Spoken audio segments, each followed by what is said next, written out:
Today we're going to explore Desmos. If you will go to desmos.com, you will see this large red button that says Start Graphing. Click there to begin. This is the Desmos graphing calculator. On the left side we can type an equation. Y is equal to 3x plus 2. And this is just your standard linear equation. What's interesting about Desmos is you don't have to choose numbers for your slope and your y-intercept of your equation. Instead, you can type in ax plus b, and it will produce these buttons that you can press on, and those will give you sliders. So you'll notice as I clicked the a and the b, it dropped down these sliders below. If you click on these dots and drag them, you'll see how the a value affects the line as it's increased and it's decreased. So as a gets larger, the line is getting steeper, and as a is getting smaller, it gets flatter until it reaches 0, and then as a negative line, it gets more and more negative and again steeper. If you press the play button on the left side, it will automatically change the numbers for you so that you don't have to drag it yourself, and you can just watch as the numbers go up and then go back down again. Alright, so let's put this a value back at 1 or close to it. There we go. Now let's explore the b value.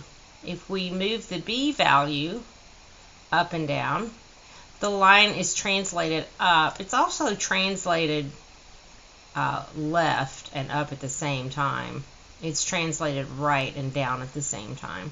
And once again, you can press play and it will change those for you, and you can just watch as the values get large, as the values get small, what's happening to your line. Okay, so let's go ahead and delete these, and let's go back to our original equation. And instead of looking at a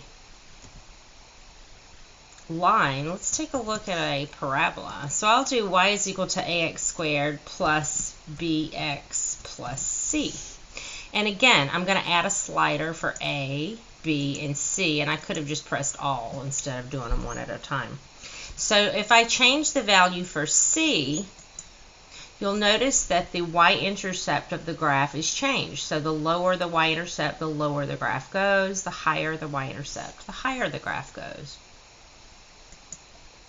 The second thing I can change is the b value. That's the coefficient of x. So again, as that number gets large, you'll notice the graph is basically translated left and down. And as that number gets small, it goes back towards the middle of the graph, and then as it gets negative, it's going to be translated right and down. So that's an interesting thing that's happening there. So you can watch as that b value is changed just by pressing the play button. Alright, and then finally, let's take a look at the a value. The a value is the number in front of the x squared term, and that term is what makes this a parabola.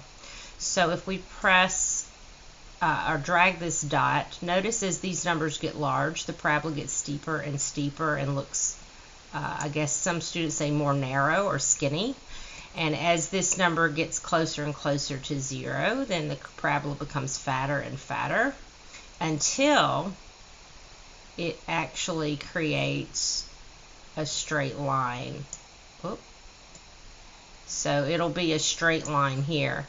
Now my b value is 3. If I were to change that back to 1, and my c value is 2.92, I could change that back to 1, and you can just see those numbers is now just a line because your a value is 0. And then as you go into the negatives, the graph opens down. And again, I'm going to go ahead and press play so that you can see those changes.